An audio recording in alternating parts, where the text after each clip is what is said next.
चलिए आज पहली बार हम लोग ट्राई कर रहे हैं ये यूट्यूब पर जो हम लोग कर रहे हैं न्यूज़ हैं उन सभी के साथ और अपने इस क्लास के साथ जो विद्यार्थी हमारे साथ से जुड़े हुए देखिए हमारे इंस्टीट्यूट में जो पढ़ते हैं दैनिक इंस्टीट्यूट में और उसके साथ ही साथ और ये जो आप लोग चैनल है यूट्यूब पर ये देखिए बहुत ही मोस्ट इंपॉर्टेंट विधि है हम लोग की हैबल विधि जिसे हम लोग कहते हैं। और यहाँ पर इसके द्वारा हम लोग अमोनिया का निर्माण करेंगे, NH3 का हम लोग निर्माण करेंगे।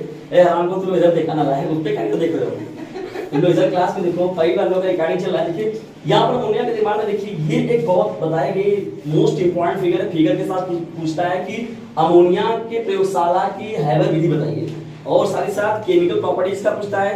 उपयोग जो है ये बहुत ज्यादा इंपॉर्टेंट है। तो हम लोग बात करते हैं कि इस फिगर के बारे में। ये बहुत ही मोस्ट इंपॉर्टेंट फिगर है एग्जाम के दृष्टिकोण से अगर देखा जाए तो। इसमें अगर देखा जाए देखिए केवल दो कक्षा है। यहाँ पर आपको लिखा गया कंप्रेसर पंप इधर एक बनाना है आप लोग को और एक लास्ट में कंप्रेसर पंप बनाना है और बीच में केवल दो कक्ष याद रखना है। एक कक्ष जो है इसमें लोग का उत्प्रेरक कक्ष है जिसे कैटलिस्ट चेंबर हम लोग बोलते हैं और सेकंड जो हम लोग का है वो संघनित्र कक्ष है, ठीक है ना, जिसमें मतलब क्या होगा ठंडा किया जाएगा। जो चीज बनेंगे हम लोग निर्माण होकर मिलेगा उसको क्या किया जाएगा इसमें ठंडा किया जाएगा। पंखा में बड़ी बड़ी मुसीबत से बन रहा है हम लोग को, पंखा ही बंद है, लोग गर्मी हो रहा है, स्टूडेंट सब होशियार है मेरे बेटे ऑफलाइन वाले। यहाँ पर देखिए जब इसमें हम लोग बढ़ते हैं तो कंप्रेसर में क्या होता है नाइट्रोजन हो गया हाइड्रोजन हो गया। नाइट्रोजन और हाइड्रोजन जो होता है वो एक संबंधित 3 के अनुपात है। हम लोग जब लेते हैं फिगर यहाँ पर तो देखिए इसमें इक्वेशन क्या हम लोग का बनता है, समीकरण जो है बहुत ही इंपॉर्टेंट है।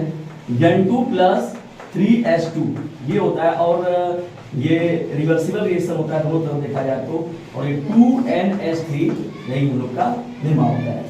नाइट्रोजन हो गया हाइड्रोजन हो गया। यहाँ मैंने पहले ही बताया कि एक संबंधित 3 के अनुपात में हम लोग क्या करते हैं नाइट्रोजन और हाइड्रोजन के लेते हैं एक संबंधित 3 के अनुपात में, फिर उसको हम लोग कंप्रेस कर देते हैं, ठीक है। जब हम लोग कंप्रेस करते हैं उसको तो फिर हम लोग उसको कैटलिस्ट चेंबर भेजते हैं। जब उत्प्रेरक कक्ष में लिखा जाता है तो उसमें देखिए दो चीजें पहले ही ऑलरेडी रहती है, मॉलिब्डेनम होता है और उसके साथ साथ लॉक्स होता है, ठीक है। तो इसमें यहाँ पर एक बात जो है देखिए ये जो है इसमें हम लोग का इसका मतलब आयरन भी रहेगा इसमें और मॉलिब्डेनम भी रहेगा। बात ये है कि Fe जो होता है वो उत्प्रेरक का कार्य करता है, जो आयरन होता है वो किसका काम करता है उत्प्रेरक का, और NO जो है मतलब मॉलिब्डेनम जो है वो उत्प्रेरक वर्धक का काम कर रहा है। मतलब उत्प्रेरक क्या काम करता है किसी भी अभिक्रिया की गति को बढ़ा देने का काम करता है, स्पीड कर देता है, उसको स्पीड ला देता है उसके अंदर। और जो मॉलिब्डेनम है वो उत्प्रेरक की गति को बढ़ा देगा। उसी को मैंने जो उत्प्रेरक वाला चैप्टर था उसमें अच्छे से आप लोगों को बताया गया होगा। उसमें आयरन हो गया आपका क्या हो गया मॉलिब्डेनम हो गया। तो ये आयरन उत्प्रेरक का काम कर रहा है और आयरन की स्पीड को बढ़ाने का काम जो है मॉलिब्डेनम का कर रहा है, ठीक है। तो अब ये जब अभिक्रिया होती है तो नाइट्रोजन और हाइड्रोजन को एक समय 3 के अनुपात में मिला दिए, उत्प्रेरक कक्ष में भेज भी दिए यहाँ पर हम लोग। तो उसके बाद यहाँ पर जब अभिक्रिया आगे बढ़ती है तो ये देखिए जब इक्वेशन बना हम लोग का मिश्रण हुआ यानी इसको हम लोग 500 डिग्री सेंटीग्रेड का तापमान रहेगा जो टेम्परेचर रहेगा इसका। यहाँ पर हम लोग जब गर्म करेंगे इसको तो 500 डिग्री सेंटीग्रेड तापमान होना चाहिए और 200 क्या होना चाहिए वायुमंडलीय दाब होना चाहिए। ये जो रिएक्शन होता है किस पर होता है 500 डिग्री सेंटीग्रेड तापमान पर और 200 वायुमंडलीय दाब पर, ठीक है। अब यहाँ पर जब ये चीज हम लोग का निर्माण बनके मिलेगा अमोनिया तो उसको हम लोग भेजते हैं कहाँ पर संघनित्र कक्ष में भेजते हैं, ठीक है। बस दो ही कक्ष आपको याद रखना है सीधा सीधा, बहुत ही आसान फिगर है। एक गरारी तरह इधर बनाना है आपको, एक उधर बनाना है, उसके बाद फिर क्या है बस पाइपों में गुच्छा फैलाया गया और दो यहाँ पर आयताकार आपको बॉक्स बनाना है। उसके अलावा बस थोड़ा सा मटेरियल इसमें भर देना है, ठीक है। एक उत्प्रेरक कक्ष है आपका और एक संघनित्र कक्ष है। इसमें क्या होगा जो गर्म बना हुआ हार्ट हम लोग को अमोनिया मिल रहा है उसको संघनित्र कक्ष में हम लोग क्या करते हैं ठंडा करने का काम करते हैं। इसमें यहाँ से हम लोग क्या करते हैं कोल्ड वाटर को जो इसमें भेजते हैं हम लोग और यहाँ पर द्रवित जो अमोनिया होता है वो इसमें हम लोग इकट्ठा कर लेते हैं अमोनिया के रूप में। अब ऐसा भी कभी होता है भाई जाए, लेकिन ये बहुत दुख की बात कहें जो भी हम लोग कहें केवल इसके द्वारा हम लोग 10% ही अमोनिया को प्राप्त करते हैं, ठीक है ना।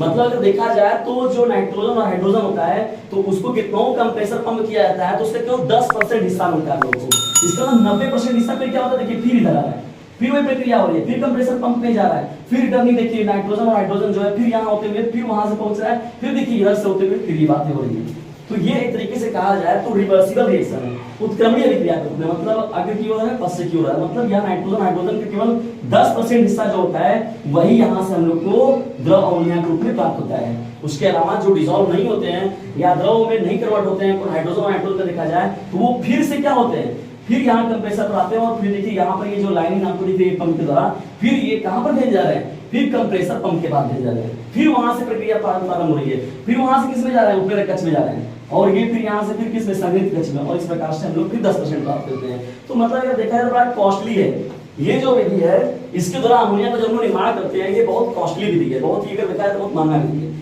इस विधि के द्वारा जो अमोनिया को प्राप्त करने का जो तरीका है वो क्या है, बहुत ही ज्यादा महंगा है, क्योंकि 10% केवल आपको मिल रहा है और एक छोटा सा केवल इक्वेशन है, कुछ भी इसमें नहीं लिखना है। बस हम लोग अगर देखेंगे यहाँ भाई चित्र तो हम लोग बना दिए, एक छोटा ऐसा इक्वेशन याद रखना है N2 + 3H2 और आयरन और मॉलिब्डेनम तो है ही। केवल इतनी बात को अगर आप याद रखेंगे ये जितना पूरा बकवास हम लोगों ने किया है इसको पूरा अच्छे से आप लिख जाएंगे। कुछ भी लिखने के मतलब कुछ भी कठिन नहीं है, केवल क्या जाए क्या नाइट्रोजन और हाइड्रोजन को हम लोगों ने क्या किया, एक संबंधित इनके अनुपात मिल गया और कंप्रेसर पंप के द्वारा इसे हम लोगों ने मिलाया। फिर हम लोग इसे कहाँ भेजे, हम लोगों ने इसे भेजा उत्प्रेरक कक्ष में, जहां पर पहले से ही उत्प्रेरक का काम आयरन हमारा कर रहा है और मॉलिब्डेनम जो है वो उत्प्रेरक वर्धक का काम कर रहा है। और जो ये जो हम लोग की प्रक्रिया हो रही है वो 500 डिग्री सेंटीग्रेड तापमान और 200 वायुमंडलीय दाब पर हो रही है। तो जाहिर सी बात है टेम्परेचर बहुत ज्यादा मतलब टेम्परेचर हाई है, तो यहाँ पर बहुत ही हार्ड हम लोग के जो निर्माण हो रहा है अमोनिया द्रवित अमोनिया जो है, तो अब ये जब पहुंच रही है संघनित कक्ष में तो वहां से इसको ठंडा किया जाता है। तो यहाँ 600 डिग्री नहीं हो सकता है? नहीं वो बेटा यहाँ बनाया गया कि 500 डिग्री सेंटीग्रेड या 200 वायुमंडलीय दाब ही रहना चाहिए ना, बस उतना ही रहना। अब यहाँ से ये करने के बाद तो खुद यहाँ ठंडा करने में इतना किचन इसमें, फिर यहाँ से इसको जब ठंडा किया जा रहा है तो यहाँ पर H2O देखिए वहां पर तो मेजरमेंट करते हैं लोग 500 हो गया 500 हो गया 500 तो हो गया, लेकिन 600 800 200 हम लोग इतने मनमानी नहीं कर सकते। जितना उसका टेम्परेचर बनाया गया रहता है या जो कंडीशन लिखी गई रहती है तो उसी पर वो चीजें क्या होने लगती है, मिलने लगती है। जैसे कहा गया पानी है, पानी को 100 डिग्री सेंटीग्रेड पर हम लोग गर्म करते तो क्या करने लगता है, वो उबलने लगता है। अब वो ऐसा नहीं कि 100 पर ही उबलने लगेगा,